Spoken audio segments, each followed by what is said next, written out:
Book 4.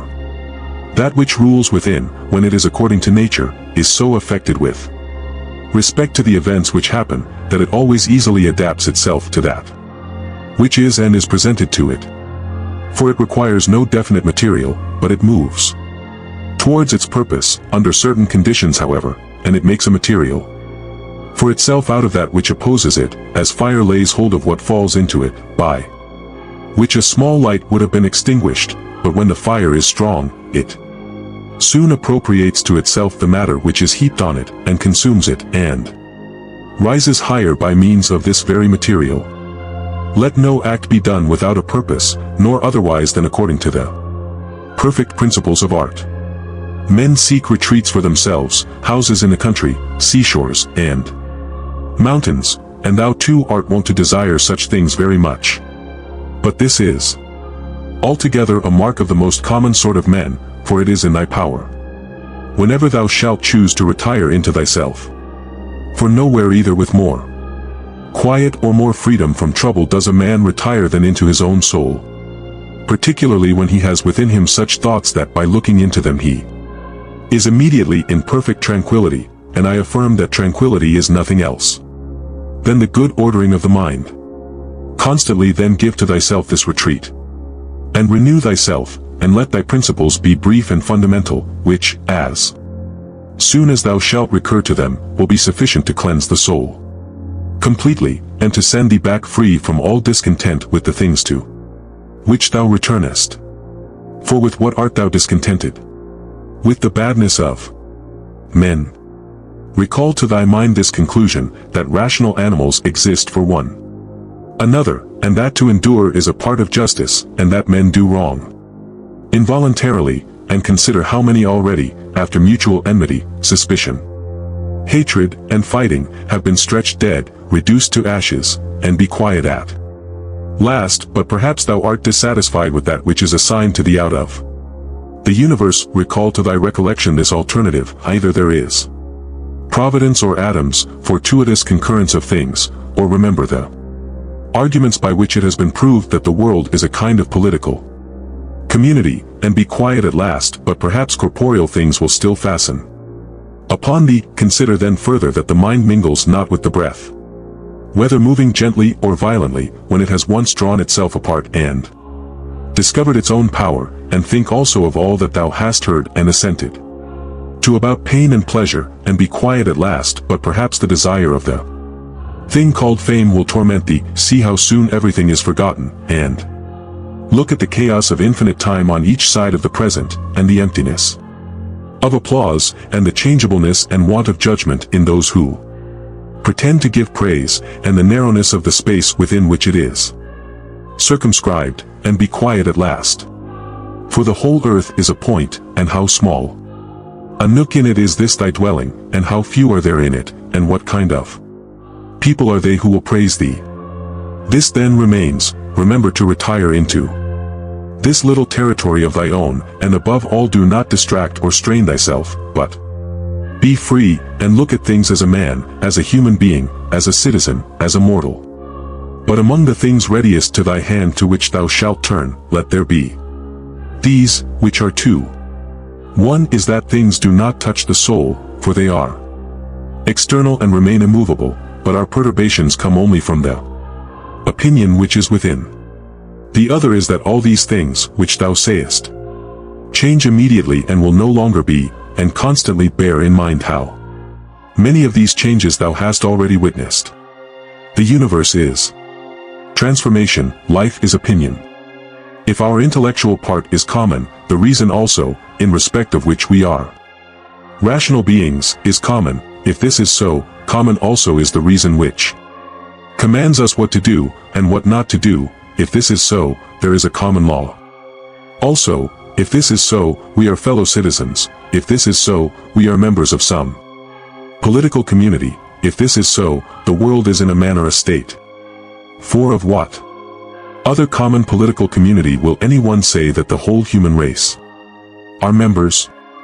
And from thence, from this common political community comes also our very intellectual faculty and reasoning faculty and our capacity for law. Or whence do they come?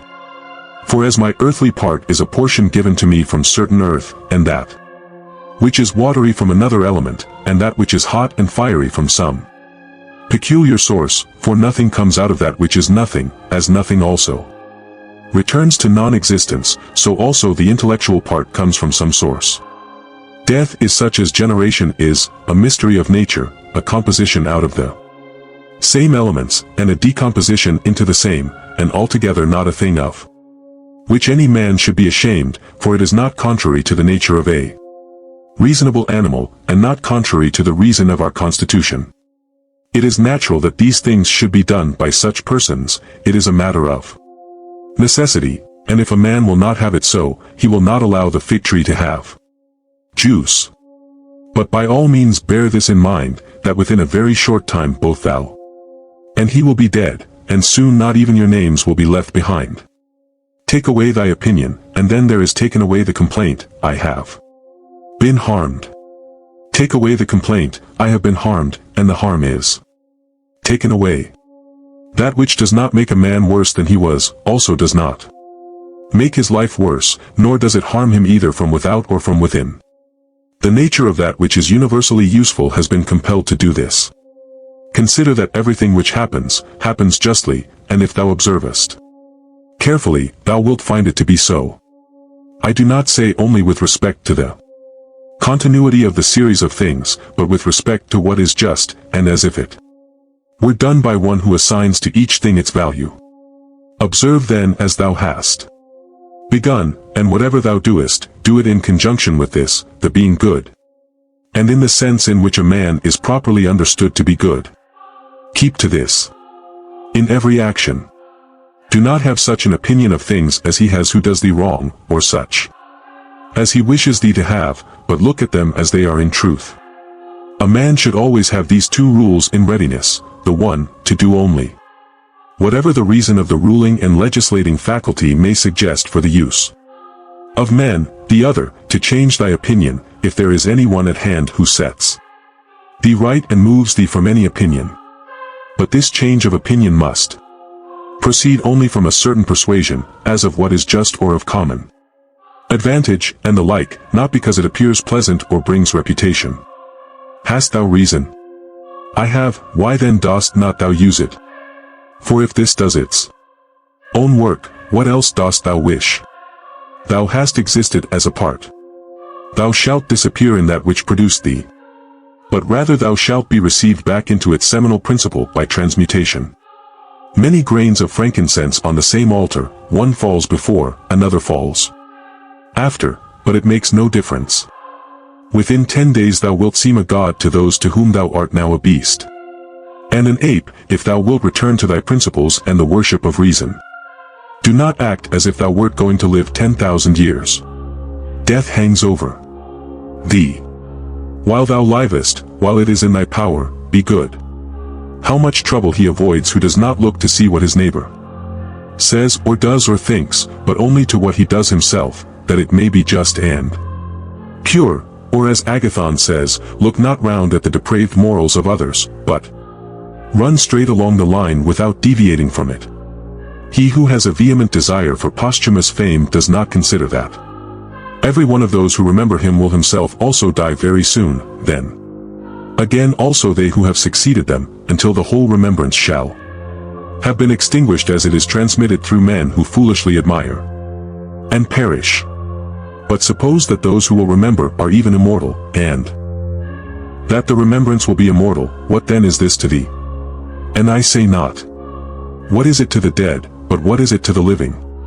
What is praise except indeed so far as it has a certain utility?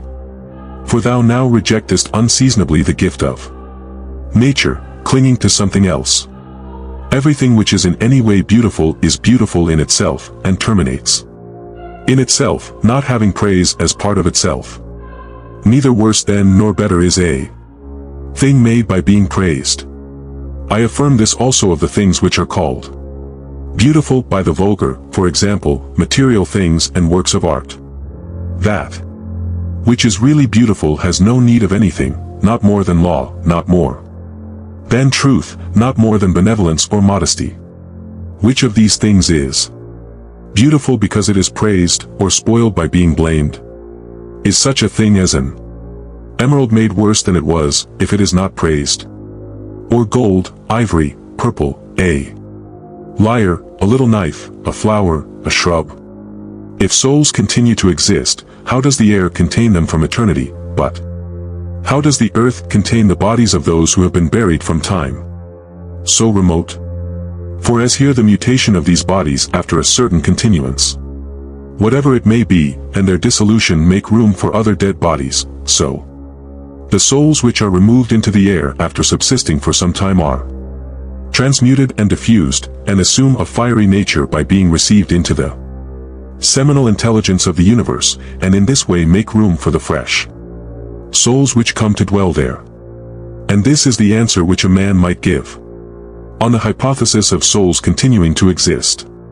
But we must not only think of the number of bodies which are thus buried, but also of the number of animals which are daily eaten by us and the other animals. For what a number is consumed, and thus in a manner buried in the bodies of those who feed on them. And nevertheless this earth receives them by reason of the changes of these bodies into blood, and the transformations into the aerial or the fiery element. What is the investigation into the truth in this matter? The division into that which is material and that which is the cause of form, the formal. Do not be whirled about, but in every movement have respect to justice, and on the occasion of every impression maintain the faculty of comprehension or understanding. Everything harmonizes with me, which is harmonious to thee, O universe. Nothing for me is too early nor too late, which is in due time for thee. Everything is fruit to me which thy seasons bring, O nature, from thee are all things, in thee are all things, to thee all things return. The poet says, dear city of Cecrops, and wilt not thou say, dear city of Zeus? Occupy thyself with few things, says the philosopher, if thou wouldst be tranquil, but consider if it would not be better to say, do what is necessary, and whatever the reason of the animal which is naturally social requires, and as it requires. For this brings not only the tranquility which comes from doing well, but also that which comes from doing few things. For the greatest part of what we say and do being unnecessary, if a man takes this away, he will have more leisure and less uneasiness. Accordingly on every occasion a man should ask himself, is this one of the unnecessary things? Now a man should take away not only unnecessary acts, but also unnecessary thoughts, for thus superfluous acts will not follow after. Try how the life of the good man suits thee, the life of him who is satisfied with his portion out of the whole, and satisfied with his own just acts and benevolent disposition. Hast thou seen those things? Look also at these. Do not disturb thyself. Make thyself all simplicity. Does anyone do wrong? It is to himself that he does the wrong. Has anything happened to thee? Well, out of the universe from the beginning everything which happens has been apportioned and spun out to thee. In a word, thy life is short. Thou must turn to profit the present by the aid of reason and justice. Be sober in thy relaxation. Either it is a well-arranged universe or a chaos huddled together, but still a universe. But can a certain order subsist in thee, and disorder in the all? And this too when all things are so separated and diffused and sympathetic. A black character, a womanish character, a stubborn character, bestial, childish, animal, stupid, counterfeit, scurrilous, fraudulent, tyrannical. If he is a stranger to the universe who does not know what is in it, no less is he a stranger who does not know what is going on in it. He is a runaway, who flies from social reason. He is blind, who shuts the eyes of the understanding. He is poor, who has need of another, and has not from himself all things which are useful for life. He is an abscess on the universe who withdraws and separates himself from the reason of our common nature through being displeased with the things which happen, for the same nature produces this, and has produced thee. 2. He is a piece rent asunder from the state, who tears his own soul from that of reasonable animals, which is 1. The one is a philosopher without a tunic, and the other without a book. Here is another half-naked. Bread I have not, he says, and I abide by reason, and I do not get the means of living out of my learning, and I abide by my reason. Love the art, poor as it may be, which thou hast learned, and be content with it, and pass through the rest of life like one who has entrusted to the gods with his whole soul all that he has, making thyself neither the tyrant nor the slave of any man. Consider, for example, the times of Vespasian. Thou wilt see all these things. People marrying, bringing up children, sick, dying, warring, feasting, trafficking, cultivating the ground, flattering, obstinately arrogant, suspecting, plotting, wishing for some to die, grumbling about the present, loving, heaping up treasure, desiring consulship, kingly power. Well then, that life of these people no longer exists at all. Again, remove to the times of Trajan. Again, all is the same. Their life too is gone. In like manner view also the other epochs of time, and of whole nations, and see how many after great efforts soon fell and were resolved into the elements. But chiefly thou shouldst think of those whom thou hast thyself known distracting themselves about idle things, neglecting to do what was in accordance with their proper constitution, and to hold firmly to this, and to be content with it. And herein it is necessary to remember that the attention given to everything has its proper value and proportion.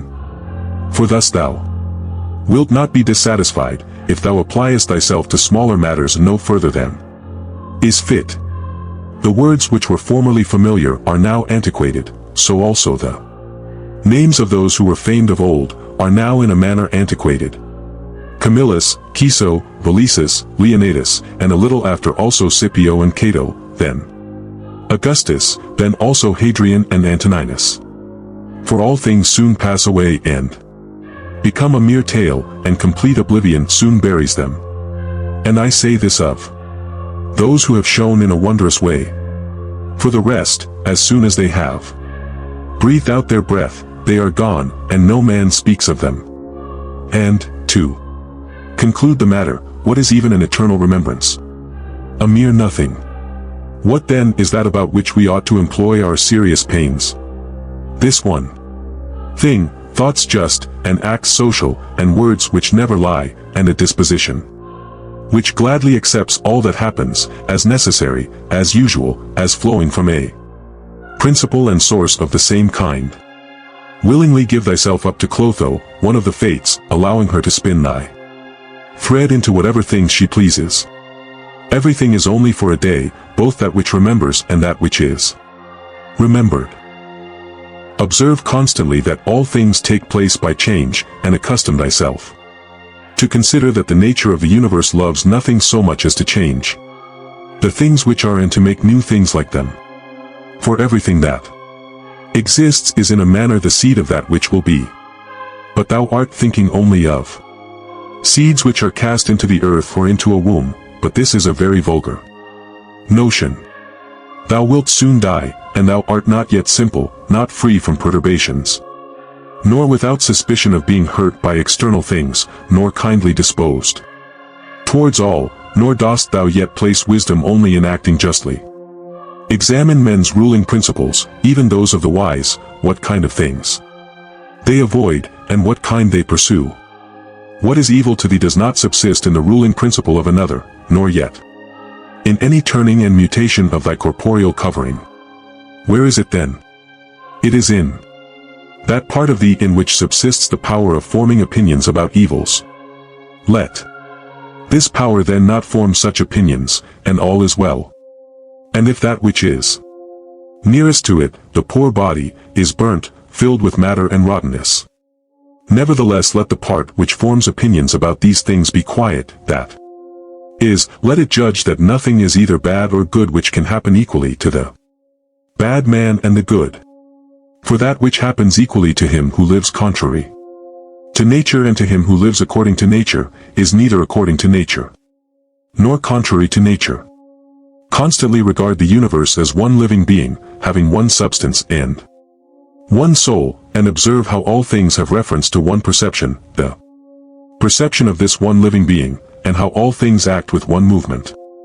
And how all things are the cooperating causes of all things which exist, observe. 2. The continuous spinning of the thread and the contexture of the web. Thou art a little soul bearing about a corpse, as Epictetus used to say. It is no evil for things to undergo change, and no good for things to subsist in. Consequence of change. Time is like a river made up of the events which happen, and a violent stream. For as soon as a thing has been seen, it is carried away, and another comes in its place, and this will be carried away too. Everything which happens is as familiar and well known as the rose in spring, and the fruit in summer, for such is disease, and death, and calumny, and treachery, and whatever else delights fools or vexes them. In the series of things those which follow are always aptly fitted to those which have gone before, for this series is not like a mere enumeration of disjointed things which has only a necessary sequence, but it is a rational connection, and as all existing things are arranged together harmoniously, so the things which come into existence exhibit no mere succession, but a certain wonderful relationship. Always remember the saying of Heraclitus, that the death of earth is to become water, and the death of water is to become air, and the death of air is to become fire, and reversely. And think too of him who forgets whither the way leads, and that men quarrel with that with which they are most constantly in communion, the reason which governs the universe, and the things which daily meet with seem to them strange, and consider that we ought not to act and speak as if we were asleep, for even in sleep we seem to act and speak, and that we ought not, like children who learn from their parents, simply to act and speak as we have been taught. If any god told thee that thou shalt die tomorrow, or certainly on the day after tomorrow, thou wouldst not care much whether it was on the third day or on the morrow, unless thou wast in the highest degree mean-spirited, for how small is the difference, so think it no great thing to die after as many years as thou canst name rather than tomorrow.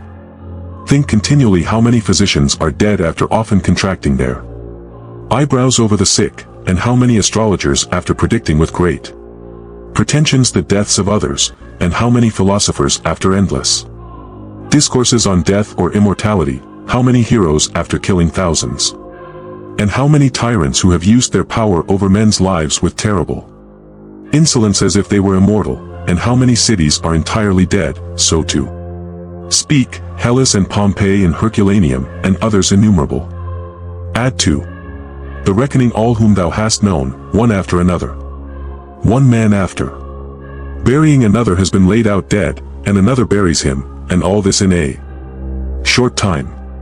To conclude, always observe how ephemeral and worthless human things are, and what was yesterday a little mucus tomorrow will be a mummy or ashes. Pass then through this little space of time conformably to nature, and end thy journey in content, just as an olive falls off when it is ripe, blessing nature who produced it, and thanking the tree on which it grew. Be like the promontory against which the waves continually break, but it stands firm and tames the fury of the water around it. Unhappy am I because this has happened to me, not so, but happy am I, though this has happened to me, because I continue free from pain, neither crushed by the present nor fearing the future. For such a thing as this might have happened to every man, but every man would not have continued free from pain on such an occasion. Why then is that rather a misfortune than this a good fortune? And dost thou in all cases call that a man's misfortune, which is not a deviation from man's nature? And does a thing seem to thee to be a deviation from man's nature, when it is not contrary to the will of man's nature? Well, thou knowest the will of nature. Will then this which has happened prevent thee from being just, magnanimous, temperate, prudent, secure against inconsiderate opinions and falsehood? Will it prevent thee from having modesty, freedom, and everything else, by the presence of which man's nature obtains all that is its own? Remember too on every occasion which leads thee to vexation to apply this principle, not that this is a misfortune, but that to bear it nobly is good fortune. It is a vulgar, but still a useful help towards contempt of death, to pass in Review those who have tenaciously stuck to life. What more then have they gained than those who have died early? Certainly they lie in their tombs.